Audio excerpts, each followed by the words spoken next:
Okay, welcome back. We're talking about the primitive data types.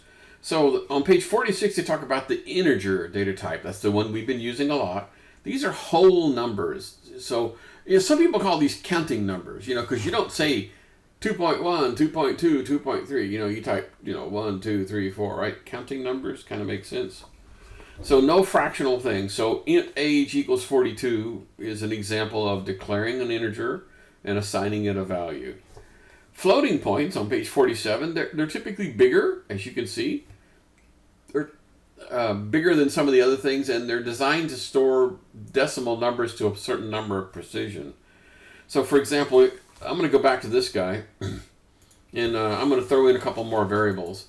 So I'm going to create me one called, I'm going to do a double.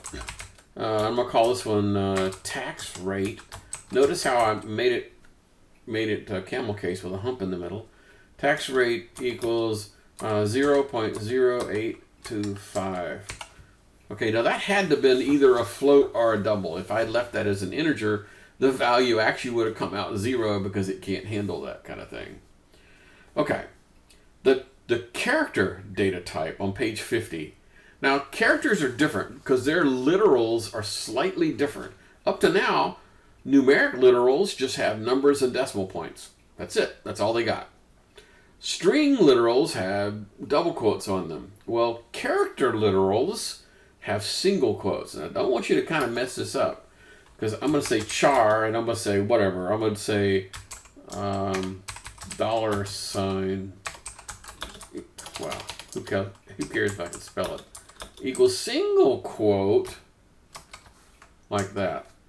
Okay, so don't put that in double quotes, because that means something different. Quite frankly, I wish they had these as slightly different colors, because they have string literals and character literals the same color. I mean, you could go in and change it, but come on, there's probably not a need for that. And then we already talked on page 52, they start talking about variable assignment and initializing all in a single step. We've done this, right? You can even do, as long as you're using the same data type, you can even do this. You can say, I could just say comma, right? And then say whatever is equal to 1.2. Okay, I typically don't do that just because it's a little funky. So I don't do that. I'm just telling you. I like to put each one of my variables on a separate line so I can easily spot them when I go back through. In other words, the machine doesn't care if it's on one line or two lines, right? I mean, the machine really doesn't care. So now we're talking about, does the human care? Well, when I go back through trying to find tax rate, I want to be able to spot it on the left-hand side, so to speak. I don't want to have to be, my eyes wandering way, way, way on the right-hand side. So yeah, you can, but please don't. Okay, so on page 53, you talk about the fact that variables hold only one value at a time. Now, you've done programming logic and design course before you got to here, so I'm thinking I can skip over this. So if I create a variable called age and set it equal to 12, and then later on set it equal to 42, well, the 12 is gone. It's just the 42 that's hanging around, right? Okay. And when you use a variable, you declare it once. Like here, I declared this guy one time. But I can use him lots of times. I cannot declare him a second time. That's why this guy is commented out. By the way, I'm going to click on this guy and uncomment him out. And I'm going to just change, instead of declaring it, I'm just going to change the value of age. Is that legal? Well, of course it is. I declared it here, assigned it a 12, and then down here I'm assigning it a different value. It's no big deal, right? The 12 is gone by this point. It's now replaced with a 42. Okay, that's a simple concept that I think you probably should already have. On page 54, they talk about the arithmetic operator. So yeah, we're going to be doing math. And they're pretty straightforward. Most people can pick this up. Plus sign is addition, minus. The little asterisk is the multiplication. Division is the slash. Now wait a minute. Is that the same kind of slash as a comment? Well, yeah, but there's only one of them. And then the modulus operator. Now, a lot of people have gotten the first four with no trouble at all. What modulus means is the remainder after division. That's what modulus means, okay? So if I said, 5 divided by 2, what's the remainder after division? So, right? That would be 0.5? Right? Okay, good. So, and of course, the only thing you really have to keep track of is what if I have a negative number? So you got to make dang sure that the minus sign looks like an operator and not like a negative number. Okay, just saying. So there's something weird on page 57. They talk about integer division. So we're going to do that. So we're going to go to here, and I'm going to say, hey, I'm going to comment this out one more time. Well, no, I'm not. Who cares? And then I'm going to say, I don't know, whatever. Int whatever is equal to age divided by 3. By 4. Okay. Now, first of all, this is kind of highlighted, but that's okay. And then I'm going to turn right around and spit out what that value is. So I'm going to say system.out println whatever is, and then I'm going to say plus whatever. Okay, so what's it going to do? What is 42 divided by 4?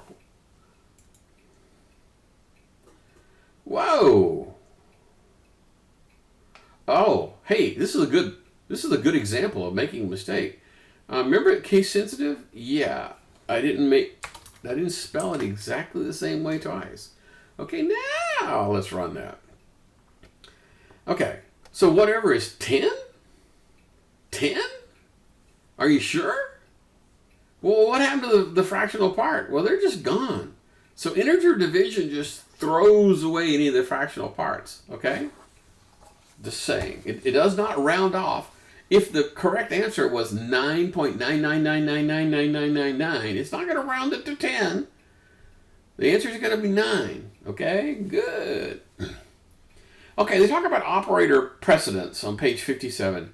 So when you were in grade school, you remembered, which one of these operators happened first, and so the way I remembered it was a goofy mnemonic called PEMDAS. And it says, please excuse my dear Aunt Sally.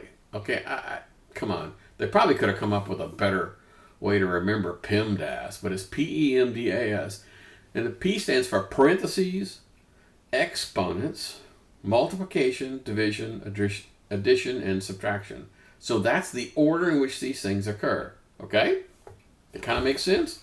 All right, so they're not just left to right. So let me give you another example. Let's do this.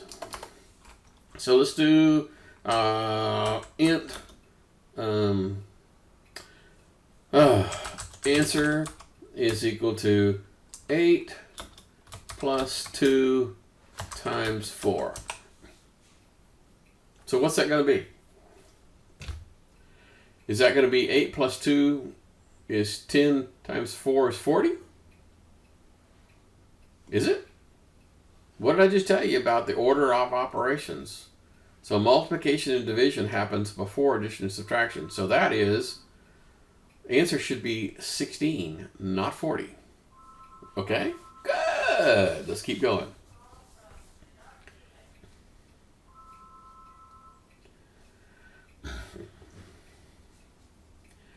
Okay, on page 62, they talk about the math class. There's an awful lot of math stuff out there, like, square root and sine and cosine and absolute value. Tons and tons and tons of methods out there which don't have operators associated with them, right? Because that would just be clumsy. And so they have this thing called math. Now, the cool part about math is it's a static class. I promise you we will come back to get this. But a static class means I don't have to do anything to be able to use it. So I could just go in here and say, int jump is equal to math dot, and then it gives me all these umpteen gazillion things that it can do. So I'm going to do squirt, the square root, okay?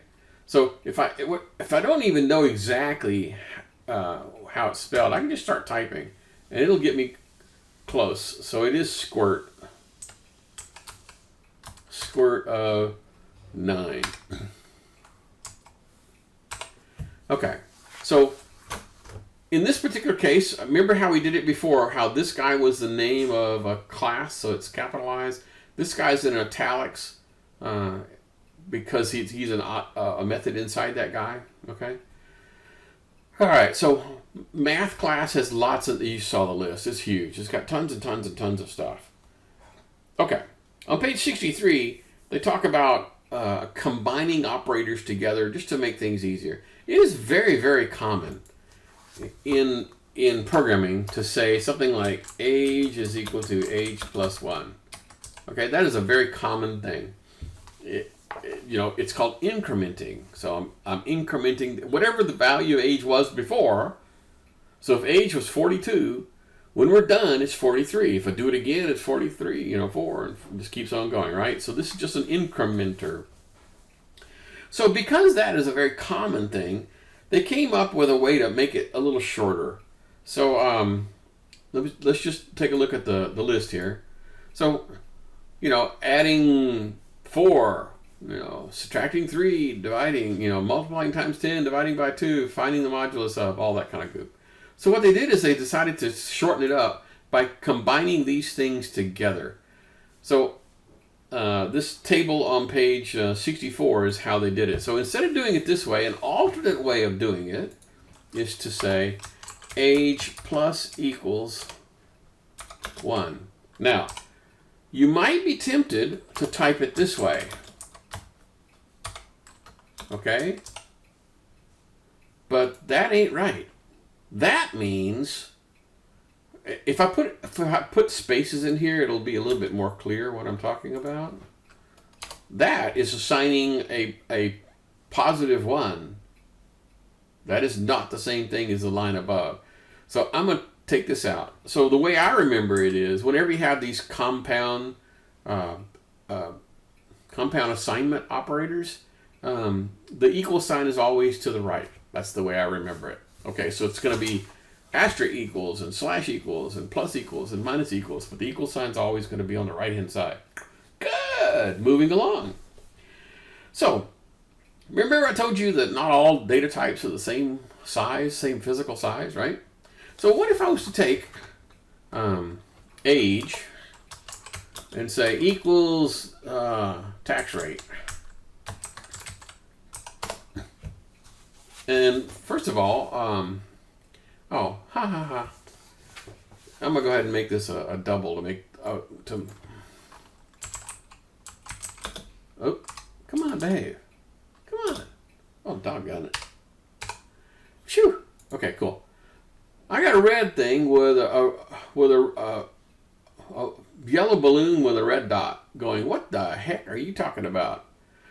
Because this thing is bigger than that thing, and it's going to create a loss of precision. I can't take tax rate and throw it into age without it losing something. And the way I look at it is, if you got something in a cardboard box that's this big, and you're trying to put it into a cardboard box this big, you're going to have to pull out a saw and saw off a piece of that box before it'll fit. Okay? That kind of makes sense? Now, if it was the other way around, can I fit a small cardboard box into a large cardboard box without having any troubles? Well, of course I can. The only problems exist is when I'm going downhill, when I'm going from a big thing, trying to cram a big thing into a small thing. So it doesn't like this, but it will like this. If I said tax rate is equal to age, it goes, well, okay, fine, because that's a small thing going into a big thing. It's happy. But turning right around and saying a big thing goes into a small thing, it goes, no. Well, what if you want to tell it, no, doggone it, just do it anyway? Is there a damn it, listen to me kind of an operator? Yes, there is. There is a damn it operator. Okay, we're coming up on the 15-minute mark. You guys know how this works.